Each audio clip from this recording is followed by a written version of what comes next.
আসসালামু আলাইকুম ওয়া রাহমাতুল্লাহি তাআলা ওয়া বারাকাতুহু।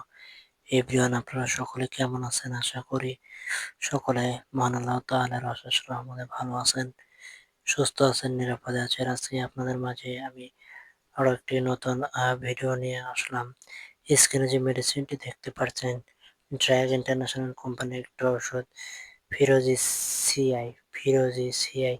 এটি মূলত আপনার কার্বনিল আয়রন 51 মিলিগ্রাম এবং ফোলিক অ্যাসিড 0.5 মিলিগ্রাম এবং জিঙ্ক সালফেট 61.80 মিলিগ্রাম উপাদানের সমন্বয়ে তৈরি। তো এভরিওয়ান, ফিরোজি সিআই আপনি কি জন্য খাবেন, ডোজ, পার্শ্ব প্রতিক্রিয়া, সাইড ইফেক্ট বিস্তারিত আলোচনা করবো ইনশাআল্লাহ। ফিরোজি সিআই মূলত যারা আপনার একদম গেটারে হাত ব্যবহার করে শরীর স্বাস্থ্য একদমই দুর্বল করে ফেলেছেন, আগের মতো আপনার গিটার কাজ করে না বা শরীর একদমই নরমাল করে ফেলেছেন, তাদের জন্য এই ফিরোজি সিআই বেশ উপকারী। এটি আপনি বাংলাদেশের সমস্ত জায়গা থেকে কম বেশি সংগ্রহ করতে পারবেন। অনেকে আছে যে দেখা যাচ্ছে আপনার দীর্ঘদিন ধরে আপনার গিটারে হাত ব্যবহার করেছেন বা হাত ব্যবহার করতে এখনো করছেন, তাদের জন্য এই ফিরোজি সিআই বেশ উপকারী। এই ঔষধটি খাবার ফলে আপনার শরীর স্বাস্থ্য ভালো করবে এবং যারা একদমই কোনো প্রকার খাবার দাবার খেতে পারেন না, তাদের জন্য এই ফিরোজি সিআই আপনি মুহূর্তের মধ্যে খাবার ফলে মুহূর্তের মধ্যে আপনার শরীর চাঙ্গা হয়ে যাবে এবং আপনি ওনার সঙ্গে কাজ করবেন ঘন্টার পর ঘন্টা।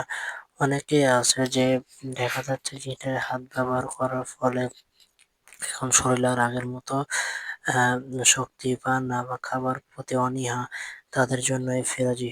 এটি আপনার শরীরের রক্ত বৃদ্ধি করবে এবং গর্ভাবস্থায় যা আপনার আহ, যদি রক্তের ঘাটতি থাকে এটিকে পূরণ করে দিবে।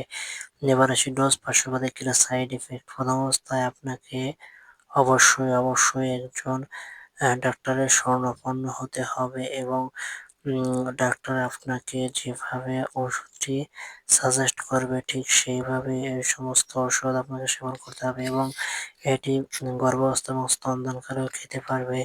তবে খাবার পূর্বে কিছু বিধিনিষেধ এবং নিয়ম মাফিক সেবনের আহ, আহ, জন্য আপনাকে অবশ্যই ডাক্তারের পরামর্শ নিতে হবে। তার কারণ এটি একটি আয়রন জাতীয় বা জিঙ্ক সালফেট জাতীয় একটি ওষুধ। অতিরিক্ত খাওয়া যাবে না। যে কোনো ওষুধে অতিরিক্ত খাওয়ার পূর্বে একজন ডাক্তারের সঙ্গে আলোচনা করে খেতে হবে। তো বন্ধুরা, আজকের ভিডিও এ পর্যন্ত। দেখাবো অন্য একটি ভিডিও নিয়ে। সে পর্যন্ত সবাই ভালো থাকবেন, নিরাপদ থাকবেন। ধন্যবাদ সবাইকে। আসসালামু আলাইকুম ওয়া রাহমাতুল্লাহি তাআলা ওয়া বারাকাতুহু।